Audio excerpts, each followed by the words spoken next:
We are live. Hello, Loving Without Boundaries community. Happy Monday to you. I am delighted to be here with one of our amazing mindset coaches, B, who is a fabulous and highly valuable part of our team, the team that is here to serve you to live your most authentic life.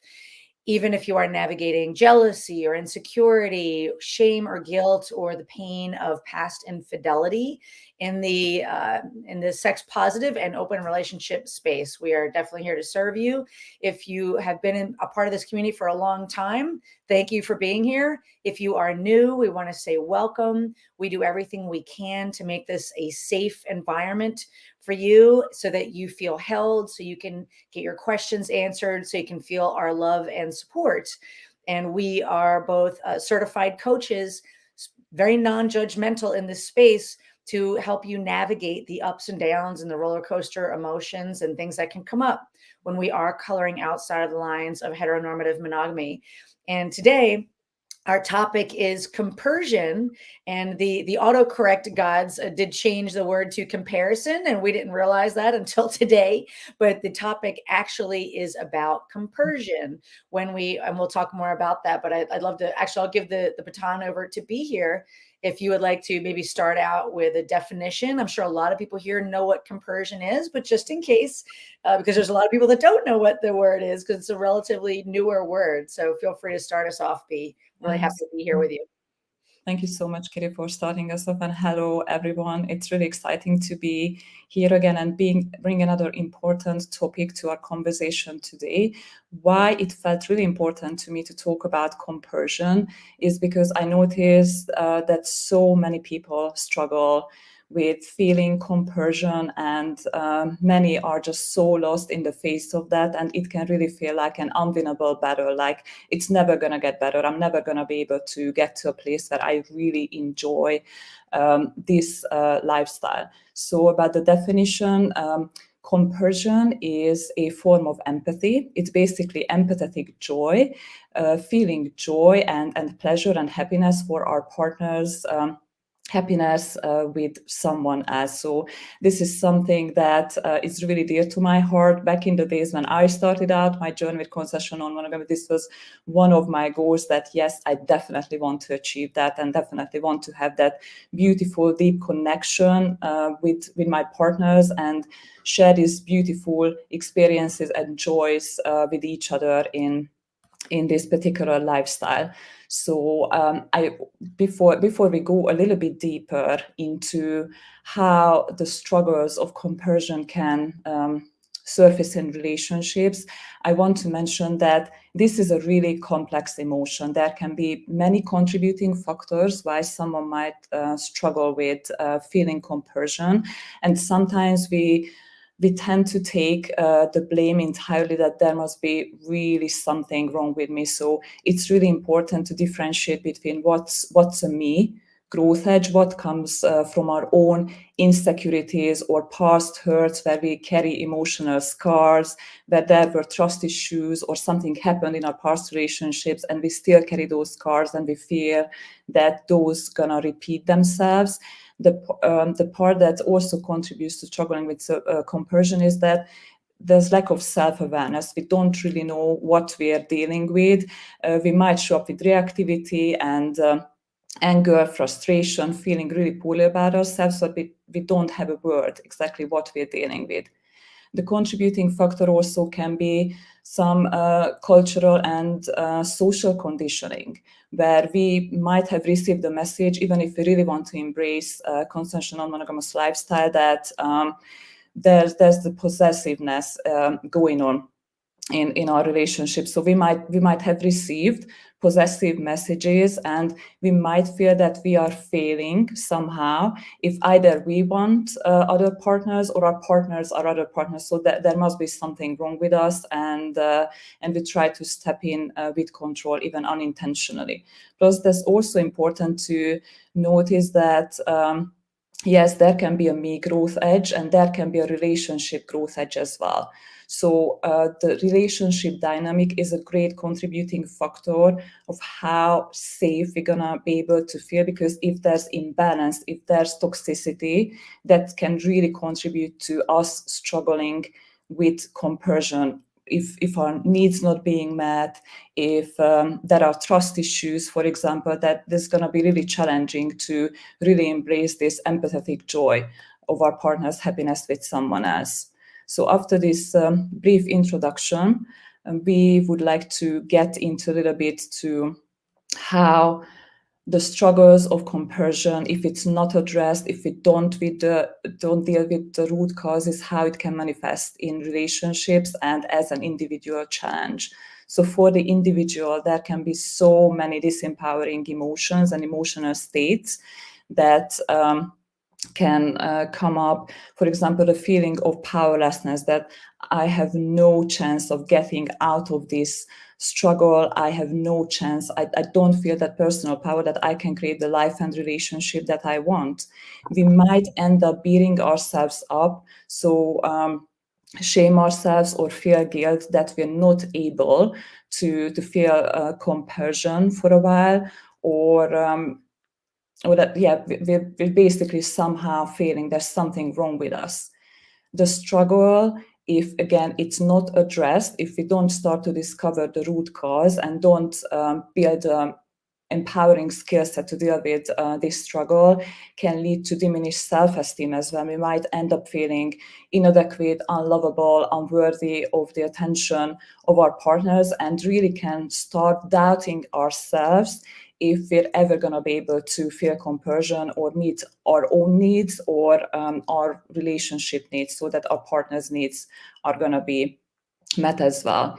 If we keep struggling, sometimes the struggle ends with us feeling really lonely with our own struggle. Like we might feel that we are the only one who experiences this, and we might end up isolating ourselves in our relationships, from our support network as well.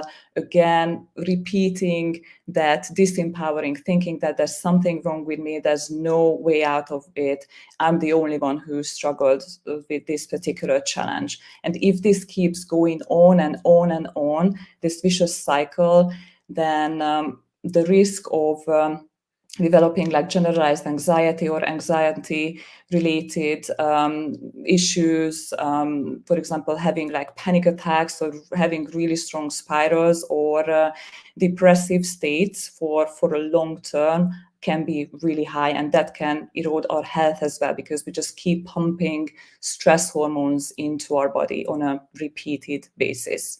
There can be many other ways that we as individuals might struggle when the compersion is something that seems unachievable to us. But I would love to now focus on the relationship angle as well. Here. Sure. Yeah, I think that would be great, B. Thank you for that. Mm-hmm. Okay, so sadly, and this is something that I've seen on a few occasions, so this can be many ways how this struggling with compersion can show up. A few that I want to mention here is the attempt for control. When we're struggling inside, when we enter this space of insecurity, guilt, and shame and powerlessness, that sometimes we might want to exert control on our circumstances and other people to have that sense of control and that sense of safety. And sometimes it shows up as limiting limiting the interactions of our partners with others, or checking messages, for example, or keep doubting our partner's intentions and giving voice to that as well. Mm-hmm. This can over time really erode the relationship and the safety, the sense of safety within the relationship. And while control attempts and setting up rules might feel safe in the moment, in the long term, they are not the solution. They can be like this Band-Aid type of thing that for a while help fix on the surface the issues, but actually we're still gonna run those disempowering stories, that sense of powerlessness, that shame and guilt, and the diminished self-esteem. When we struggle, when we might feel that compersion is something that unavailable to us, it can affect our communication as well. We might end up in places where we are afraid of expressing our emotions, for example, of having the fear of damaging our relationships, or personally feeling the fear of judgment or rejection coming from our partner. So we can develop an avoidance to empowering and constructive conversations. And with this, emotions keep bottled up. Our needs are not gonna met because we're not communicating our needs. And the lack of clear communication can give rise to misinterpretations and assumptions in the relationship, because there's really no clarity going on. Our partner doesn't really know what's going on. And one thing is for sure about the brain, that if we don't have information, the brain automatically fills the gaps and creates certain stories. So if we don't give clear information about our emotions and struggles and needs, then sadly, sometimes assumptions can unintentionally be created from our partner's sides. And if there's no clear communication, there's going to be a real challenge discussing healthy boundaries, or even upholding healthy boundaries. And that can impact consent, the question of consent as well. Because if we don't communicate, if we don't feel like we're on the same team, if there's a struggle of really having clarity about where the relationship is heading, then the partner that is struggling with the lack of compersion may say yes to certain things that actually it doesn't come naturally, or it doesn't feel great. So there can be this pressure that because I'm struggling, I might need to compensate for this struggle. I don't want to say no. I don't dare to say no. I don't dare to jeopardize my relationship of talking about my struggles. So I say yes to things that actually don't feel good. And if this happens, it can breed resentment in the relationship over time. And we might end up blaming someone else, causing us struggle, while not realizing that actually it's us who's not looking inside and not getting to the root cause of our problems and not finding the solutions. And of course, this can be very challenging to the partner as well, who doesn't receive the clear communication, because if we don't get to the same page with our agreements, where there are healthy boundaries involved as well, then the other partner might not know where we are comfortable with consent. So they unintentionally might overstep boundaries that actually weren't stated clearly. That can again create more and more resentment. And what else can happen is that we might end up with fights. So reactivity and arguments that lead actually nowhere, is just the volcano eruptions and there's no solution. Or if we go into the avoidance, it's possible that we're going to feel like we're walking on eggshells around each other. And that can be the case if either one partner or both partners struggle to feel compersion. And of course, this lack of clarity, the emotional struggle, the tension, and the conflict can really impact the emotional intimacy in the relationship, and the lack of safety. So that's one of the most important aspects in a relationship, that we feel emotionally safe, that we're able to communicate our needs and emotions and struggles, to work together as a team. And if there are control attempts that I mentioned, there's communication breakdown, then that can really impact of us connecting at a deep and safe level with each other. Yeah. So the consequences definitely can be really widespread and run deep and so painful. Thank you so much for bringing this topic up, B. I think it's incredibly important. And I love how you keep bringing up that need for safety as that foundational element. It's a human need that we all have, that need for safety, a sense of security. And as you were expanding on that, just feeling like we're on the same team. especially in the very, it can feel very scary when people are either opening up or maybe they're moving from being in an open relationship more towards a polyamorous relationship where there's a lot more emotions involved. That can be really frightening. So without that sense of safety, it's really it can be detrimental. Like you said, it can breed resentment, and resentment can really be a relationship killer. It can chip away at that foundation of the relationship, and it's important to really get that addressed instead of having that resentment build and build. Just like with our physical bodies, like if our health physically is getting worse and we're not addressing it, that's when we can get disease, which sometimes we also call dis-ease, right? And the same thing can happen with a relationship. It can just keep getting eroded and chipped away at in a really detrimental way for both parties, including chipping away not just at that bond, but also at each person's sense of self-esteem and self-respect. It's, not a good way to go.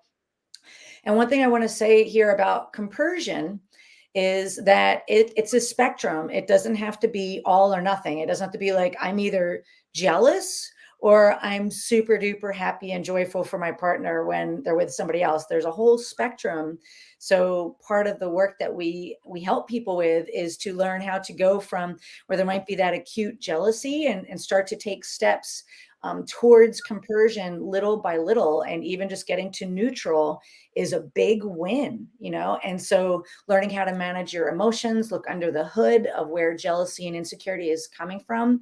And like you said, realizing that it's an inside out job that's empowering, coming from that place of personal responsibility. What can I do to feel more empowered here? What needs to happen so that I do the work to look under the hood of where jealousy and insecurity is coming from and start to make the required steps moving over towards compersion. And it doesn't happen overnight. It happens with, I like to call it the 3 C's, making the commitment, whatever that commitment is, towards a healthy relationship, healthy well-being, and then conditioning and consistency with what you're learning, applying them every single day. But first you need to know what to do. And that's also a lot of the times where working with a mentor or a coach can be really, really helpful so that we can literally compress time from floundering around in your own, watching another YouTube video that's maybe not going to actually help you, or dabbling at things that aren't really closing the gap from where you are now to where you really want to be. So it's a really incredible topic, B. I'd love to give the baton back over to you. What would you like to add here? Well, thank you so much for talking about all this. I was in my head like, yes.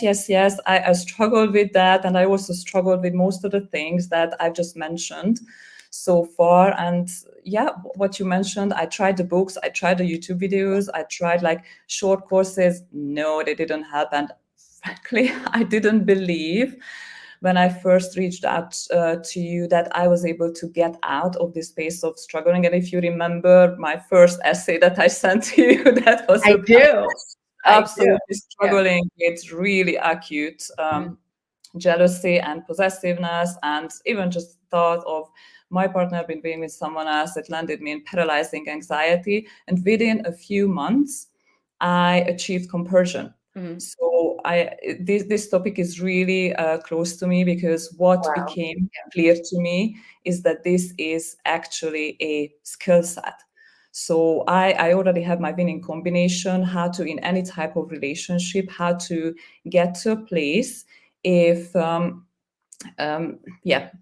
that joyful place if it is appropriate. And I also wanted to mention that is also a skill set, to being able to differentiate what is a me growth edge, like I did working with you, that I was able to pinpoint what is my inside out job, and also having the awareness of what is a relationship growth edge, and telling the two apart and making empowered decisions based on my value system and not fear-based, like, oh, I just want to stay in this relationship. I will do anything to keep this relationship. So make the differentiation. What is for me, what is not for me, is basically boiling down to a skill set. So it's not like if I'm in a toxic relationship, I'm just bringing an imaginary scenario. where there's this lack of trust, there's lack of teamwork, it's not in alignment with my value system, then I'm not going to beat myself up at all, not even going to go to a place that this is my inside out job to feel conversion no matter what, especially if there comes the pressure from my partner that why do you feel jealous or why do you struggle. So telling the difference, what is me job, what is the relationship growth edge, and having that empowering place in myself that I can decide if this is the right course for me to meet boils down to a particular skill set. And here on Discord, I really want to celebrate our working together, because feeling the compersion is such an incredibly extraordinary beautiful place to be. There's winning combination. It might be very different for everyone when in a healthy relationship that's in alignment with the individual is absolutely achievable to get to a place from a place of, oh my God, I don't know how this is going to be possible for me, to yes, I did it.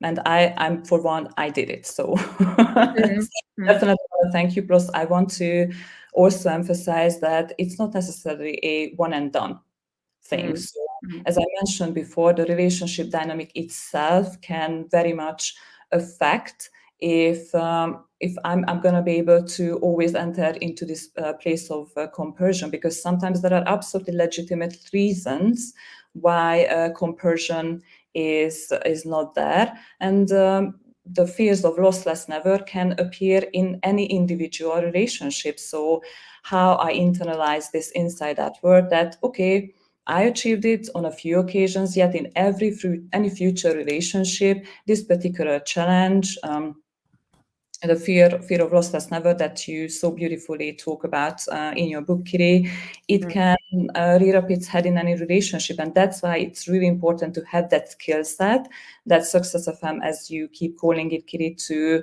really look into myself and move myself into a more empowering place in case I will struggle in the future.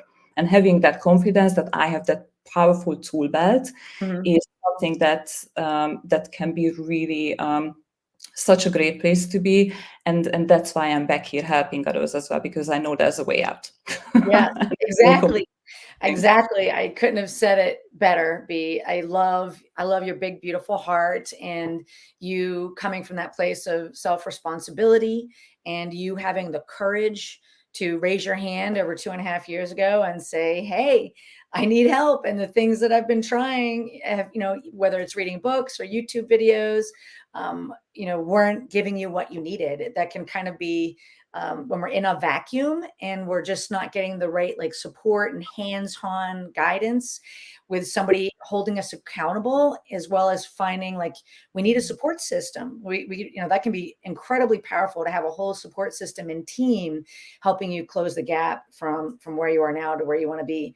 And so, yeah, what I love about, I've been same with me, I've gone through depression, I've gone through jealousy and insecurity. I've wondered if I could ever get to a place of compersion. And so I've done years and years of research and literally putting into practice, experimenting on myself to see what would work and what wouldn't work, so that just like you, I could then turn around and help other people, literally changing careers just like you did in order to do that. I used to be a graphic designer who made my way up to creative director at an advertising agency. And I finally just decided that I got to a place where that just seemed out of alignment with my value systems. I wanted to go into more of a helping profession. And after I went through, pardon my French, hell and back, went through a lot of emotional holes, and I figured out how to get the way out, I decided that I wanted to turn around, change careers, become a certified coach, so that I could turn around and help other people just like you, B. So I honor you really paying it forward, having gone to the depths of your fear, gone into the dark caves we often talk about, so that you can learn to understand where your triggers were coming from, learn how to heal from past trauma, and to be able to get the skill set to self-soothe, to emotionally regulate your emotions, and to also build powerful communication tools so that you know how to have those conversations with other people when things come up. So one thing I will add too is being able to learn the skills to when you see that you are in a healthy relationship, to be able to assume goodwill from the other person. That's a skill that can be challenging to work on if maybe you do have a lot of trauma or you've been in unhealthy relationships in the past. You might go for that place where you're not assuming that the other person has your best interest at heart, and that doesn't feel good, and also building the skill of empathy is really important. And a lot of times maybe one person in a relationship has empathy pretty naturally, but the other person needs to work on that skill. So but all these things can be learned.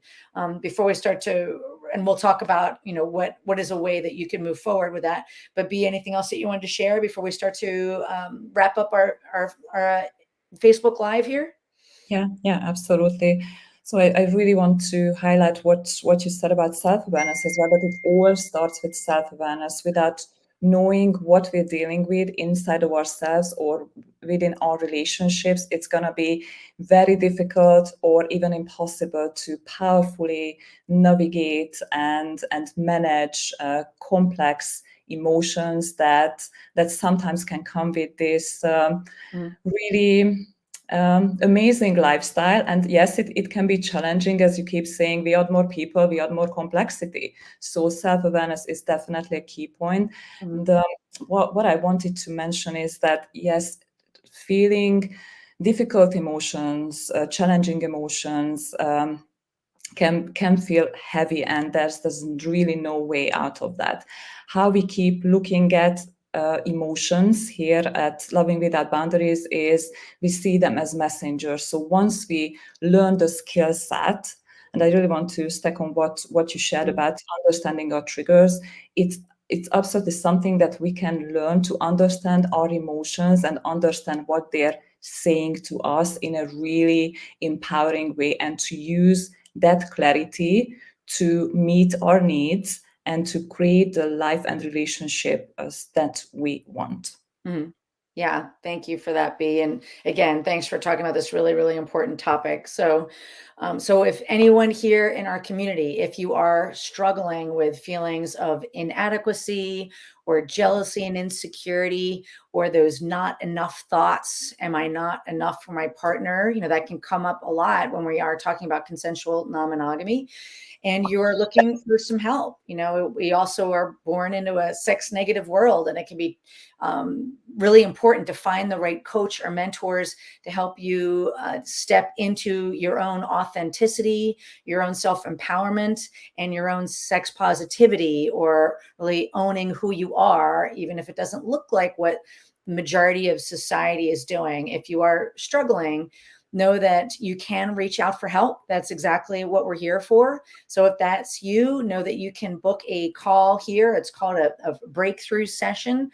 That initial call is free. You can go to lovingwithoutboundaries.com/apply. That takes you right into my calendar. You simply find a time that works for you, and there'll be a very brief form for you to fill out. That'll help set us up for success on the call. So I get to learn a little bit about you so we can really hit the ground running on that initial discovery session. And with that, again, just if you know that you are not alone, we do these Facebook Lives. Sometimes I'll do more than one a week, and B is a part of your team here. We also have our amazing admins and moderators that are here keeping the whole community safe.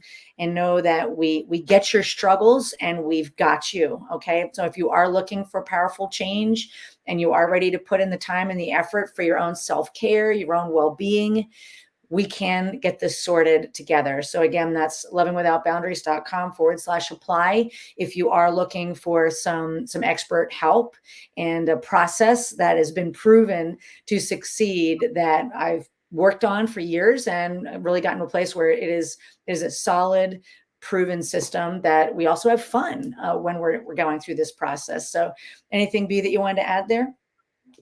Yeah, I love that you emphasize the fun part, because it doesn't always, this type of work doesn't always have to be a struggle. It can feel like a struggle in the end, but once we start seeing the results, that life can be different, life experience can be different, that we can move away from the place of fear and really living our lives across the board from a place of contraction, and then celebration, joy, gratitude, and expansion starts to appear, then we're like, oh my God, isn't that amazing how far I have come? And seeing that really there are ways that work that can help us move into very different space. So I can really, from the bottom of my heart, encourage anyone to really give yourself the chance to have that life and those type of relationship that you desire and you so much deserve. There's absolutely no need to struggle for years or for decades and just stay stuck. Awesome. Thank you, B. I really appreciate being part of the team and for all the beautiful words that you said here today in support of our community.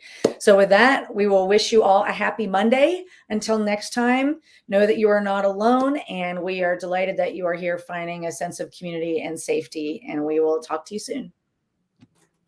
Bye-bye.